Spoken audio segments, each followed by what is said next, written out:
सो अभी हम लोग Bhagavad Gita chapter 10 the appearance of the absolute के श्लोक 18 को कवर करने वाले हैं। पहले मैं संस्कृत में श्लोक को पढ़ूंगी, उसके इंग्लिश ट्रांसलेशन को देखेंगे और मीनिंग को समझेंगे। तो चलिए शुरू करते हैं।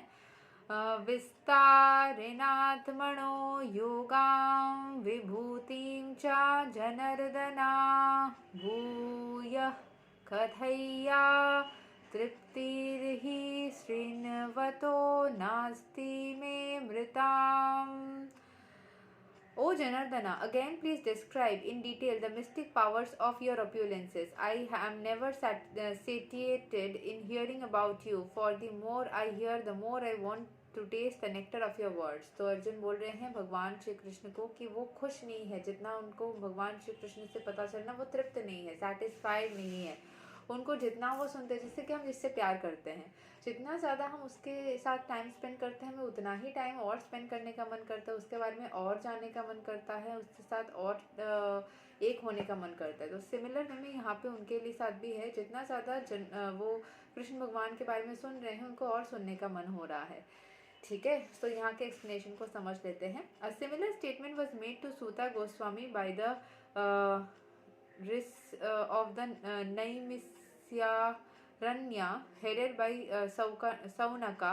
That statement is Vayam Tuna Vitripyama Uttama Shloka Vikrame Yach Chidvatam Rasa Gyanam Swadu Swadu Pade Pade. One can never be satiated even though one continuously hears the transcendental pastimes of Krishna, who is glorified by excellent prayers. Those who have entered into a transcendental relationship with Krishna relish at every step the descriptions of the pastimes of the Lord. Srimad Bhagavatam. Thus, Arjuna is interested in hearing about Krishna and specifically how he remains as all-pervading Supreme Lord. Now, as far as Amritam nectar is considered, any narration or statement considering Krishna is just like nectar, and this nectar can be perceived by practical experience. तो जैसे फूल से हम nectar को, यानी कि जो हनी तो नहीं बोलूँगी, बट हनी बनाने के लिए जो नेक्टर होता है वो हम फूल से प्राप्त करते हैं, तो जैसी उसकी जो सुंदरता होती है, वो जो अमृत जैसा टेस्ट होता है, वही भगवान के बारे में सीखना, यहाँ जैसे भगवद गीता पढ़े तो भगवान श्री कृष्ण के बारे में सुनना समझना उतनी ही प्योरिटी आपके मन में ला देती है।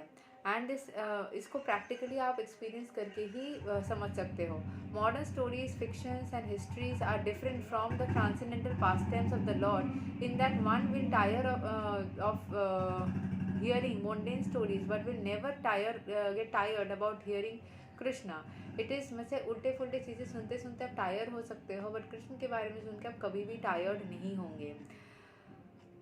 It is for the reason only that the history of the whole universe is replete with references to the pastimes of the incarnations of the Godhead, the Puranas and histories of bygone ages that relate the pastimes of the various incarnations of the Lord.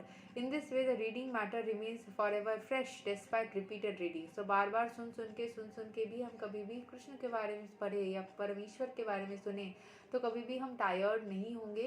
उनकी जो energies है वो हमेशा ही हमें fresh और अच्छी energies में रखेगी और उससे हम हमेशा ही खुश महसूस करेंगे। तो यही था श्लोक नंबर 18 ऑफ भगवद गीता चैप्टर 10।